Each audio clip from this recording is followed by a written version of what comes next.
just told me today that he is planning to join the club, so I was wondering, how could this guy not be a member of our club? And a lifelong aeronautical and space enthusiast in Bethlehem, so come on, it's about time. He volunteers as a NASA JPL Solar System Ambassador in his spare time. During the day, he's the marketing director for the Mock Chunk Trust Company in Jim Thorpe. So some of you who live up on the northern side of the territory might have your money in his bank. I do not. Thank you. He's participated in several NASA social events at the Kennedy Space Center in December 2015 and at the NASA Goddard James Webb Space Telescope media event in January 2016. And he's met and interviewed members of the James Webb Space Telescope and transiting exoplanet survey satellite teams at NASA Goddard. And as are all of us, he says he's thrilled about the new discoveries NASA will find in the years to come. Let's hear what he can tell us about the transiting exoplanet survey satellite. Ladies and gentlemen, Mr. Marty McGuire. Thank you. Thanks for having me. I live in Northeast Bethlehem and have my own 10-inch Dobsonian, just a manual tracked big monster, and don't know why I haven't joined earlier, but now I've got no excuse. I'm here. It's a great opportunity to be in front of you all today, so excited to meet you. If I bore you to tears, at least wait for the official patch you're going to get from NASA at the end, please. That'll at least keep you going there. Thank you for the lights. That's perfect. So, who am I? I'm Solar System Ambassadors. How many of you heard of this volunteer program? A couple of you? The Solar System Ambassadors has been going on with JPL as a volunteer initiative with motivated volunteers throughout the country. I think this year, just this past December, I think probably 300 new members were given acceptance from JPL. It's an application process. I tried once, didn't get in, and kind of built up my outreach plan. And in 2017 and in December, I was given the acceptance. So this is a great program. There's at least, I think, probably 850 or 900 ambassadors throughout the country. Locally, Axel Diaz is a counterpart of mine in the Lancaster area. I believe there's one in Reading. There's a couple towards Philly. There's actually a couple more. There's two in the Easton area now. So I do just events at public libraries for kids, adults, kind of a mix. I've done events on the Mars rovers, the space station, just kind of general topics to get interest. See a lot of kids coming in with huge smiles, really just great events to get people motivated and excited about space exploration in general. So yeah, I'm a marketing director by day. I'm not a scientist, I'm not an astrophysicist, I just love this stuff, probably like a lot of you. I'm an amateur astronomer at the heart of it, so thanks for having me. So where did my interest in exoplanets kind of start off? Well, in addition to going to Kennedy Space Center for a NASA social event, as they call it, and getting to cover that and being on the ground at Cape Kennedy and just being there for 3 days and having the wow of seeing NASA up close, I was excited to know a contact and get invited to kind of as a social media attendee of a press event at Goddard Space Flight Center regarding the 18th mirror installation on the James Webb Space Telescope when it was still down at Goddard. So that was a full day packed with information, meeting astrophysicists, really going around Goddard, seeing where the Lunar Reconnaissance Orbiter is controlled from, and just all these fascinating facilities that they have, and talking to people who are so passionate about what they do, and getting to see some of this hardware being worked on, and at this point it was the James Webb. So during this day, I went there thinking it was primarily to learn about the James Webb Space Telescope, which was exciting enough to see that in development, and we know now it's been a little bit delayed and tentatively right now scheduled for a 2021 launch. But here, we learned from some of the the lead scientists on the mission, assembling the project, overlooking the huge, one of the largest clean rooms in the world. Has any of you ever been able to go to Goddard and see some of this? Oh, it's just fascinating, isn't it? It's an enormous room, seeing the equipment in here, just billions of dollars sitting behind a glass window, and seeing it being assembled is an amazing thing. So learning about the Webb and the infrared telescope and what it's going to help do in the exoplanet discoveries of the future, after a lot of the day was, we got to learn about the Webb, but we got a couple of social media users that we were with, got kind of led on a little separate tour to go meet an astrophysicist in his office. And the opportunity I had, here is at the point when the 18th mirror was just installed on the Webb in this position. You can see the secondary mirror up top was still, didn't have its gold secondary mirror on it yet at this point. But in the afternoon, after all the excitement of the morning, we got led to meet with Dr. Stephen Reinhardt, who is the project scientist for the TESS mission at this point. So it was kind of a surprise meeting. He just happened to be available, and we had a talk about this experience. 3 social media users just passionate about space and exploration, and we got to sit down in his office and learn about exoplanets and the search for planets around other stars, right from the source. It was a fascinating thing, and I really didn't know much about exoplanets before that. I was learning a lot about the Webb Space Telescope during this whole day. But sitting down at his desk and having him lead us through a presentation he was going to give to the Library of Congress later in this year of 2016, and hearing it straight from the source, I was hooked. Learning about exoplanets right at his desk is a fascinating thing. So where this went is he kind of walked us through his presentation and highlights of what he was going to give to the Library of Congress. You can actually search for his full hour talk on the Library of Congress's website. All you have to do is do a Google search for Dr. Stephen Reinhardt, TESS, Library of Congress. It's the first result that will probably come up. I can give you, if you don't, I can give it to you afterwards if you can't write it down quick. But his full hour talk about, which is on the archives now on video for the Library of Congress, is out there, taking us through about how do you search for exoplanets? What's the technology? Where are they going to look? Why is TESS designed the way it is? We're going to get into a lot of those highlights today. So this information I've compiled over the past couple of years is a combination of information directly from the TESS team, who's been kind enough to give me information and help me with my curiosity as an ambassador to spread the outreach as well. They've connected me with mission patches and a lot of other materials as well, which I'm happy to hand out here today too. Fast forward to August of 2016, Dr. Patty Boyd out of NASA Goddard, through my connections with the Goddard team that I met during the James Webb and the TESS event. She's the Associate Director of Astrophysics in the Science Division and for the Hubble Space Telescope.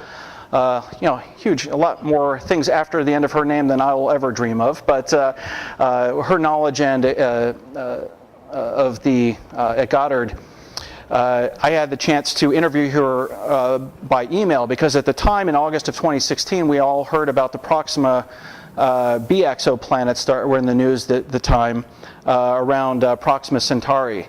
So the European Southern Observatory at that point had, in their what they call their Pale Red Dot campaign, had discovered several exoplanets around 4.2 years away, one of our closest stars. So I was able to ask her about her thoughts about this discovery, even though it was from the European group. And I asked her, what are your thoughts on the implications of finding Proxima b and this set of exoplanets around another star? And she said, I'm excited to know it's there, but I'm not very surprised. The incredibly successful Kepler mission has shown us that planets are common around stars, and that 1 in 5 stars probably host a planet like Earth, so the odds weren't too bad. Now that we've found one so close, many astronomers will focus on detailed follow-up observation of our next-door neighbors. And I asked her, do you think this, at the time, will add to extra positive attention about TESS's mission, which has launched in earlier part of 2018? So asking her about what was coming up, TESS is really designed to find transiting planets around nearby stars by performing an all-sky survey. The Kepler had the Kepler telescope had looked at very specific spots of the sky for a very long period of time, but very different than what TESS was going to be able to do. But because of telescope observations, you can point to the bright star Alpha Centauri and even say, even though we only see one star, we know it's actually a triple system. And that star closest to us, Proxima Centauri, hosts a planet that may not be very much bigger than the Earth. So when the TESS data starts rolling in, you'll be able to point to many stars in the sky and say that one has a planet, that one has a planet, that one has a planet. Our knowledge of how many exoplanets are out there is building, and now that TESS is live and actually collecting real live science data, the number is going to be expanding quickly. So it's an exciting time, an exciting period of discovery where we know that there's most stars have planets of their own, and it's now trying to find the sweet spot of what's called the habitable zone. How many planets exist in habitable zones like the Earth, not too hot, not too cold, just the right distance from their host star, and more. So the habitable zone, discovering thousands of planets beyond our solar system, really counts as that eureka moment in human exploration. The biggest payoff is yet to come, though, which is capturing evidence of a distant world that's actually hospitable to life. So to find another planet like Earth, astronomers really have to focus on this habitable zone around stars, which you can see here. Not too hot, not too cold for liquid water, to exist on the surface. But the ultimate goal of NASA's Exoplanet program is really to find the unmistakable signs of current life out there, finding the right conditions that may be. It's still extremely far away and we might never be able to reach it, but it's, that's one of the primary missions and goals. So the TESS mission. The TESS Transiting Exoplanet Survey Satellite is an all-sky survey designed and built by MIT's Lincoln Lab in Lexington, Massachusetts, and the MIT Kavli Institute.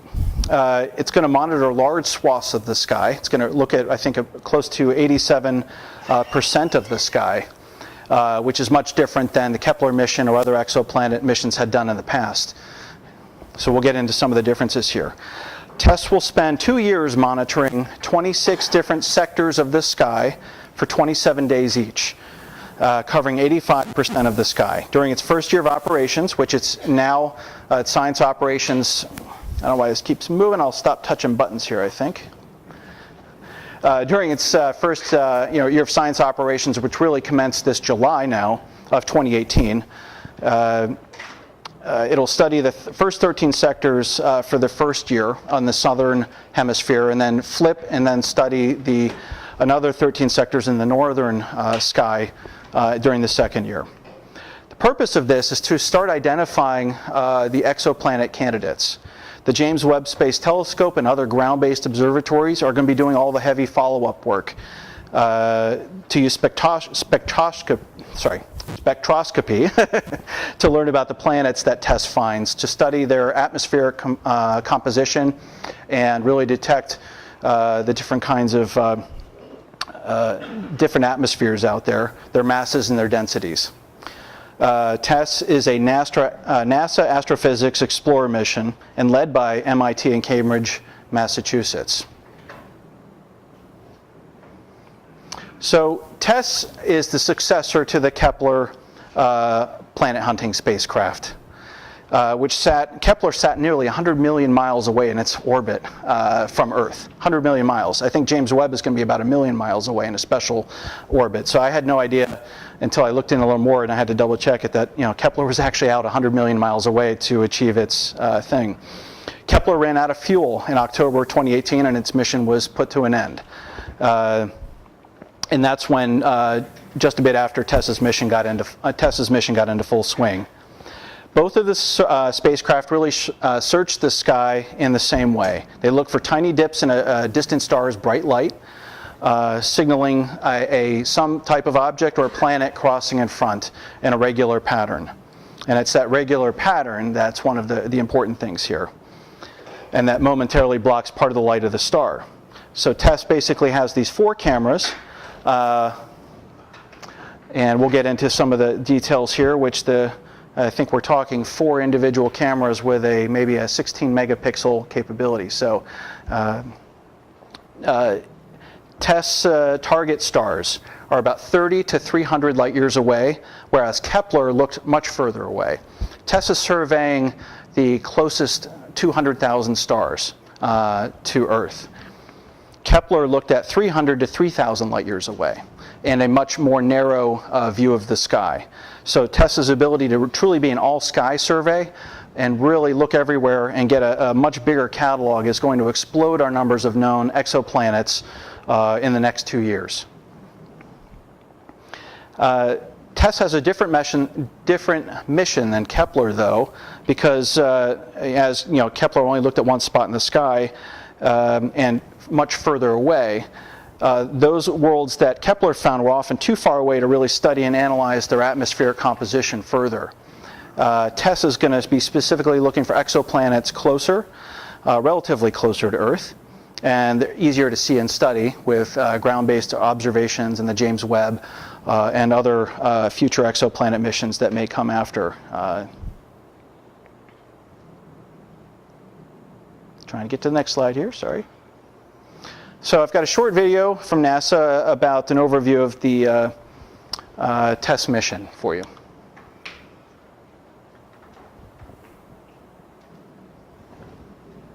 Worlds around other stars. A new NASA astrophysics mission will help us find many more. TESS, the Transiting Exoplanet Survey Satellite, is NASA's newest exoplanet mission. It's being led out of MIT, and it's going to find thousands of new planets orbiting bright nearby stars. And it's going to build upon the legacy of the Kepler mission, only it's going to focus on nearby bright stars that are sprinkled across the whole sky, and it's going to help us answer a really important question, and that is, which of our nearest stellar neighbors has planets? During its 2-year survey, TESS will look for signs of planets, ranging from Earth-size to giants larger than Jupiter. TESS will search for these new worlds, or exoplanets, using transits, the same method as the Kepler mission. As a planet passes in front of its star, it blocks some of the light, causing a slight drop in brightness. TESS can detect those subtle dips and even use them to determine some basic features of the planets, such as their size and orbit. Each of TESS's cameras has a 16.8 megapixel sensor covering a 24-degree square, large enough to contain an entire constellation. TESS has 4 of these cameras arranged to view a vertical strip of the sky, called an observation sector. The coverage of the TESS cameras is unprecedented in terms of the amount of sky that they can actually see at any given time, and also their ability to cover such a broad portion of the sky. The types of targets that TESS will allow us to find will enclose essentially all the bright nearby stars.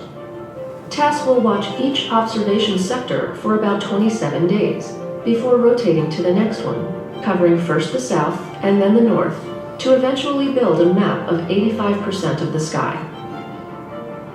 This coverage, about 350 times what Kepler first observed, will make TESS the first exoplanet mission to survey almost the entire sky. TESS will fly in a highly elliptical orbit that maximizes the amount of sky the spacecraft can image, and is carefully timed with the orbit of the Moon. It will spend most of each 13.7-day orbit collecting data, and then, as it passes closer to Earth, it will transmit that data to the ground. Because TESS's observation sectors overlap, it will have an area near the pole under constant observation. This region is easily monitored by the James Webb Space Telescope, which allows the 2 missions to work together to first find and then carefully study exoplanets. Since most of the exoplanets found by TESS will orbit bright stars, missions like Webb will be able to measure the spectra of starlight absorbed by the planet's atmospheres, which can indicate what they're made of. Ground-based measurements of the TESS exoplanets can determine their masses. Combining the masses with TESS's size measurements reveals densities, allowing scientists to better understand the exoplanet's compositions. The thing that we're really excited about with TESS is the way that it'll actually build on the momentum that we started with Kepler. So TESS is going to take that same search approach, but apply it to the vast majority of the sky, which still hasn't really been looked at in detail when searching for exoplanets. And by focusing especially on planets that orbit bright nearby stars, TESS allows us to start looking at things like planet composition, atmospheric makeup. And that'll then be crucial when we want to start looking around stars that are even further away in deeper parts of the galaxy as well. TESS is the vanguard of a new era of exoplanet study and will forever expand our understanding of worlds beyond our own.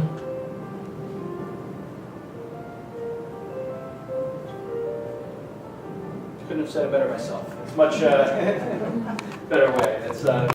It's stuff because it's really the next 2 years are going to explode our knowledge in terms of what's out there, and the missions yet to come between ground-based telescopes and all of the follow-up. All of the data from TESS is publicly available.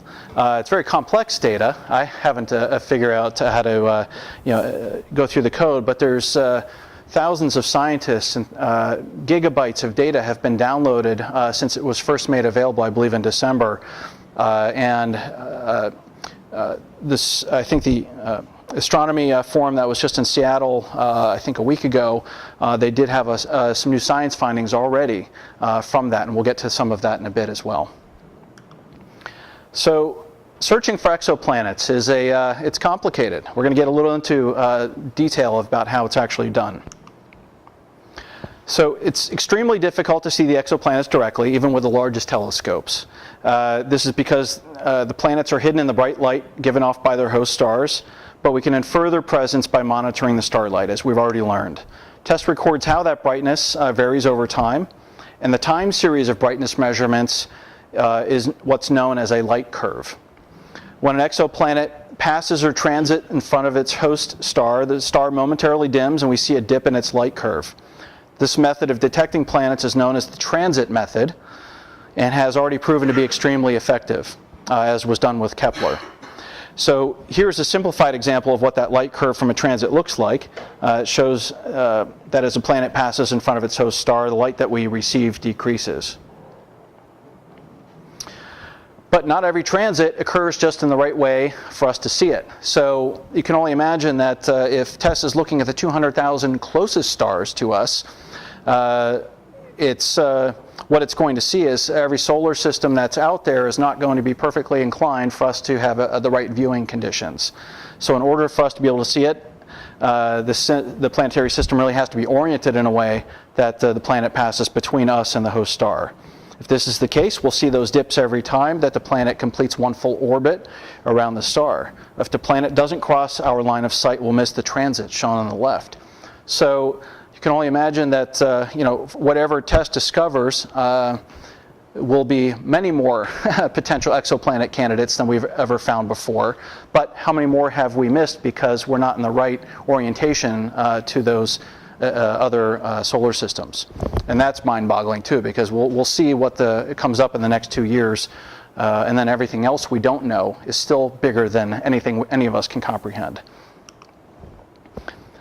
So the size of the dip in the light curve really depends on both the size of the star and the size of the planet. First, for a single-sized star, if the transiting planet is larger, it will block out more starlight, and thus the dip in the light curve will be larger. But on the other hand, for the same size planet, if the star is larger, for example, like a G dwarf like the sun, the transit will be shallower than if the star is smaller, such as in an M dwarf. So the depths of the transits can vary greatly. Jupiter, which is the largest planet that we know in our solar system, of course, has a transit depth of about 1% when it passes in front of the sun. However, Earth is a much smaller planet and only blocks out about 0.01% of the light when it transits the sun. The numbers on the vertical axis of the light curve plots really shown the percentage decrease in the light with respect to the average light given off by a star. So this is a hard thing to detect. It's like looking into headlights when you're driving down the road and seeing a bug on somebody else's headlight. You can't do it. It's a pretty difficult thing. So a well-studied multi-planet system is the TRAPPIST-1, which has 7 planets orbiting around a star 100 trillion kilometers away from us. The fact that we can see the TRAPPIST planets is incredible in and of itself. To put this into perspective, it's said that seeing the TRAPPIST-1 system transits are equivalent to us detecting a fruit fly passing just in front of a car headlamp that is located over halfway between us and the moon.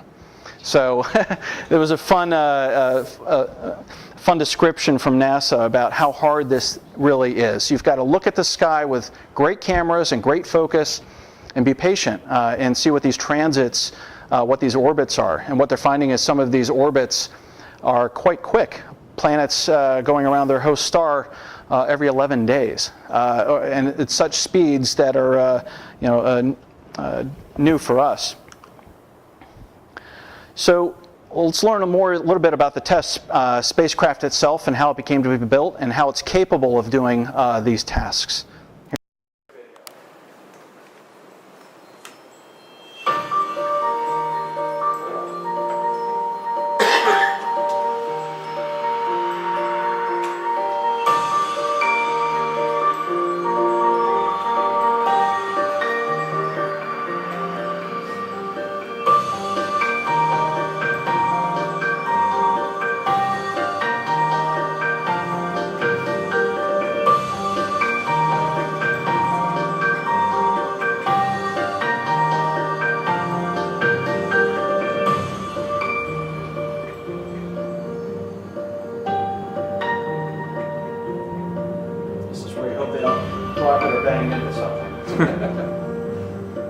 So here are the 4 cameras and these special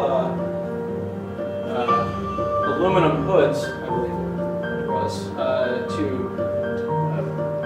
block a lot of the diffracted light that could possibly enter the cameras. Again, 16 megapixel cameras.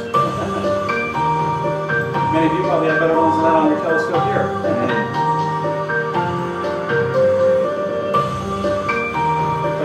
Temperatures they have to put up with in space, minus 148 Fahrenheit, or even hotter, the extremes.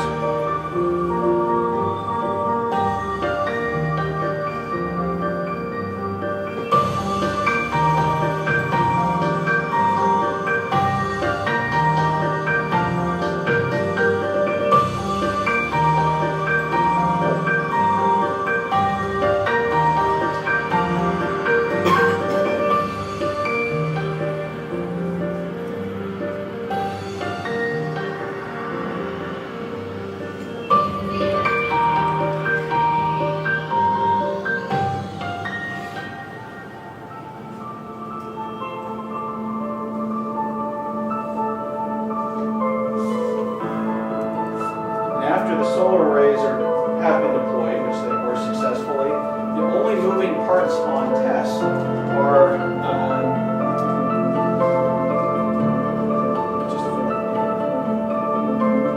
the actuators that help it orient itself in space. So very low on moving parts, and doesn't take a lot of fuel either.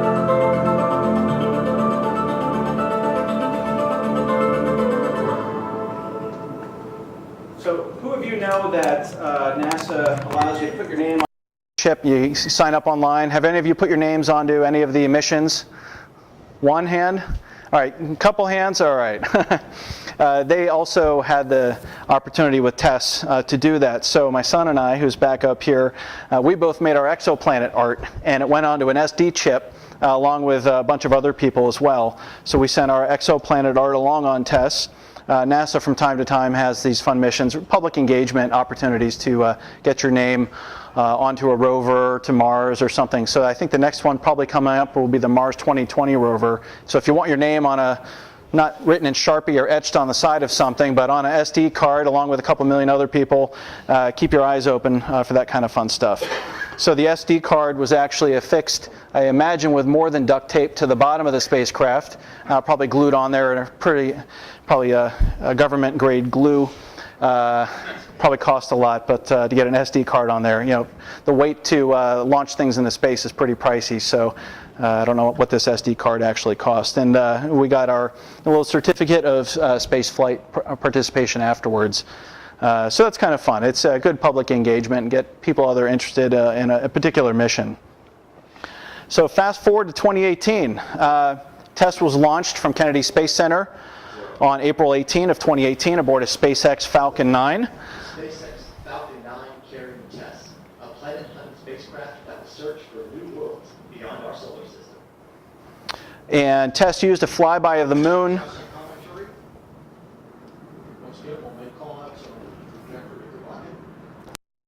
TESS used a flyby of the moon on May 17 to head towards science orbit, a highly elliptical orbit that hadn't, was a new orbit that hadn't been discovered until they decided what they needed to do for TESS. And it started collecting scientific data on July 25th after a period of extensive checks of its instruments, but everything checked out just right.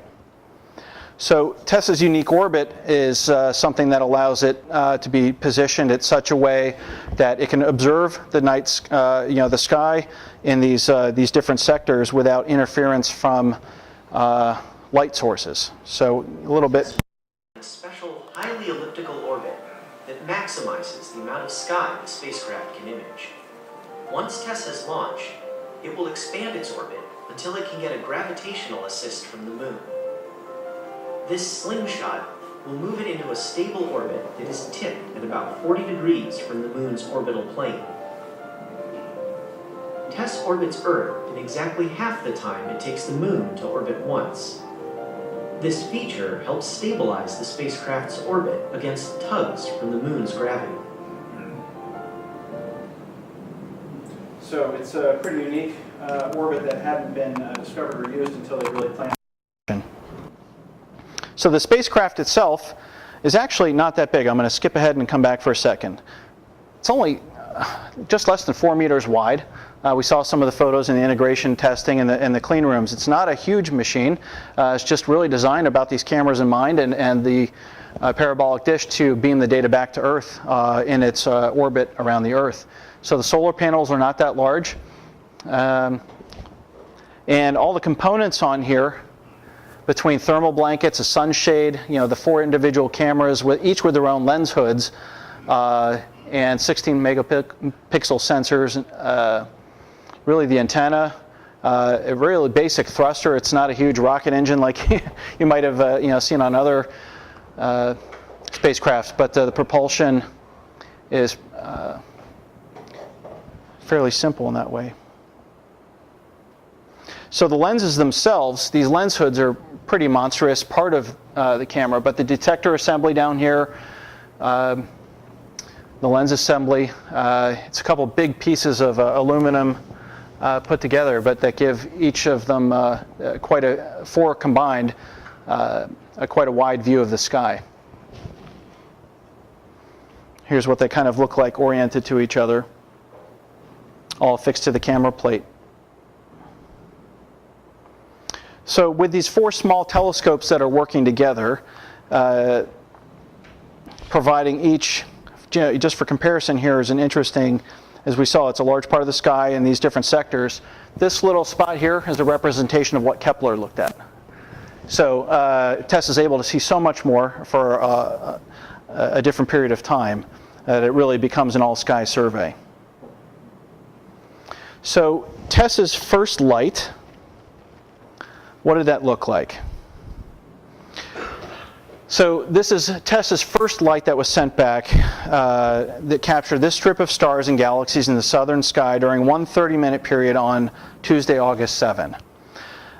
This was created by combining the view from all 4 of its cameras, the first observing sector that would be used for identifying planets around other stars. Notable features in this swath, I mean, I've never seen the southern sky myself, it's only pictures, so someday maybe, but we can see the large and small Magellanic clouds and a globular cluster at NGC 104, also known as 47 Tucanae, if that's how to pronounce it correctly. The brightest stars in the image are saturated an entire column of the camera detector pixels on the satellite's 2nd and 4th cameras. So we can see some of the vertical saturation because of the brightness up here, as well as some of down here. So it can see entire constellations within the view of just one of its cameras, and it's looking for those differences in light curves and differences in the spots over a period of almost a month at a time. Now, compared to Kepler, we already talked about the Kepler Space Telescope, which is now run out of fuel and it's done. It's way far away and very cold at this point. It was 9.6 years in space, much, I think, beyond its intended mission. But it observed about 530,000 stars, much further away than TESS is looking, many more light years away. 2,600, over 2,600 planets confirmed through the Kepler mission alone over 9 years. It found 61 supernova. I find this fascinating. Only used 3.12 gallons of fuel. It's really hard to ship up a lot of fuel with you, but it lasted 9 years to control its movements and where it did. It sent down 678 gigabytes of data and almost allowed for 3,000 scientific papers to be published from the findings. 94 million miles away from Earth. So these were the stats as of the end of the program in October. Where TESS is going to really start, TESS has already started discovering. So just in the couple of months it's been active already, just in the past week, its first science findings came out. So what we're going to do is see a little bit more about this. We're going to zoom into the first sky sector observed by TESS and learn more about the new worlds it's already discovered. The first confirmed discovery is a world called Pi Mensae C. See if I can pause this before it keeps going on. About twice Earth's size. Every 6 days, the new planet orbits its host star, located about 60 light years away, and visible to the unaided eye in the southern constellation Mensa. The bright star Pi Mensae is similar to our sun in mass and size. Next up of the three new discoveries, sorry if I can get the mouse working again.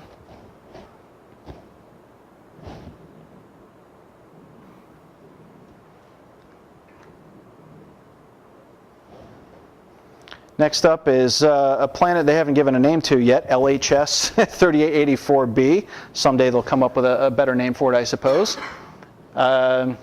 But about this one, it's a rocky planet about 1.3 times Earth's size, located about 49 light years away in the constellation Indus, making it among the closest transiting exoplanets known. Its star is a cool M-type dwarf, about 1/5 the size of our sun. It completes an orbit every 11 hours. So it's speeding along. And the planet lies so close to its star that some of its rocky surface on the daytime side may form pools of molten lava. So close that it just is that way.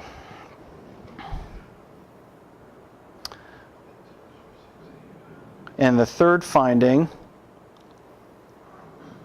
is another one about 3 times their size and 23 times its mass. It orbits every 36 days and has a surface temperature estimated around 300 degrees Fahrenheit. So again, trying to find other planets in habitable zones is going to be a tricky thing. It's going to take a lot of surveying to get a lot of candidates out there to find, are there any in those habitable sweet spots in other solar systems. TESS also has already discovered a couple supernova from looking at the night sky, and it's going to find probably many more of these as well.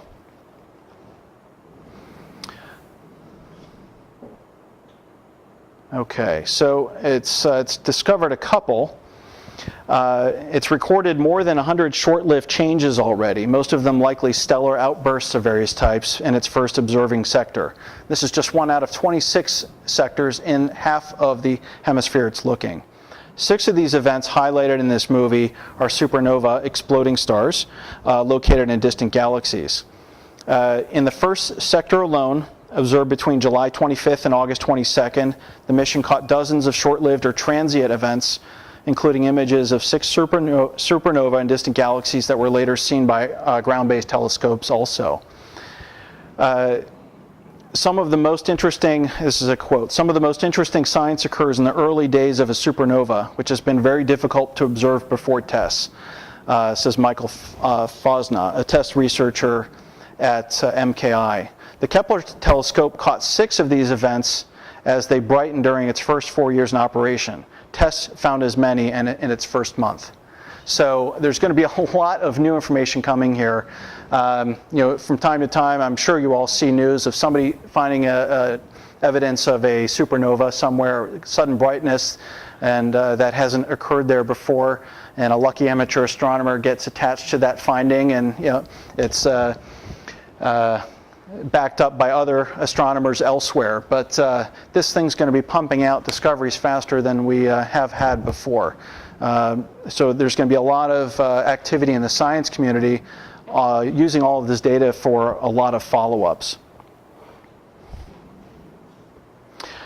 Dr. George Ricker is the principal investigator for TESS, and he has said that the cameras and the spacecraft have been performing superbly. He said we're only halfway through TESS's first year of operations. And the data floodgates are really just beginning to open. He said when the full set of observations of more than 300 million stars and galaxies collected in the 2-year PRIME mission are scrutinized by astronomers worldwide, TESS may well have discovered as many as 10,000 exoplanets in 2 years. Its PRIME mission, in addition to hundreds of supernova and other explosive stellar and extragalactic transients. The spacecraft's orbit is extremely stable. It can stay there for a very long time. The cameras are performing beautifully, and it has lots of propellant left. And the only moving parts are 4 momentum wheels. That's what I couldn't think of before. That should last for decades. So as long as with any NASA mission, as long as the mission funding keeps going, there's no reason TESS can't keep on, really discovering for at least another decade. So it's an exciting moment. So in terms of what we know today, and this is as of from NASA's Exoplanet website, there are 3,872 confirmed exoplanets in the catalog. That's going to be changing rapidly now that everybody's getting TESS data and scientists are pouring through it at a rapid pace in terms of speed of downloading all these gigabytes of data. But the number of known discoveries beyond our solar system here is sorted by type. Confirmed exoplanets have been validated by multiple observations. Kepler candidates have an 80 to 90% probability to be actual discoveries, but have yet to be verified. So the amount of people looking at this information now in the years to come is really going to speed up what we know of exoplanets out there. So by method, here's where the discoveries have come from. Almost 78% of it is from the transit method that we've been describing here. There's other methods which I'm less familiar with. 18% is the radial velocity. Basically, orbiting planets cause stars to wobble in space. It's not a perfect thing where a planet orbits around a star and the star stays put. They kind of wobble around their center of mass between each other, and differences in it's what they detect as an observable shift in the color of the star's light, and they can detect it through this method. Microlensing, when light from a distant star is bent and focused by gravity as a planet passes between the star and Earth. Microlensing lets us see some pretty much more distant objects even around other galaxies as well. And direct imaging is the most challenging. Astronomers can take pictures of exoplanets using techniques that remove the overwhelming glare of the stars they orbit, but direct imaging is by far the most challenging because of the glare from these other stars. So with that, for more on exoplanets, the data behind the full catalog of every exoplanet found is on the exoplanets.nasa.gov. It's a fun thing you can look through, and they have simulations, of course, artist simulations of what they think some of these planets look like based on the composition and data they've gathered so far. Some are molten lava, some may be in the right conditions, but finding more that are in these habitable zones continues to be the purpose for these missions, and to find other planets that may actually have the right conditions for what we call life out there in the rest of the universe. So with that, I'd open it up to any questions. If anybody has any questions.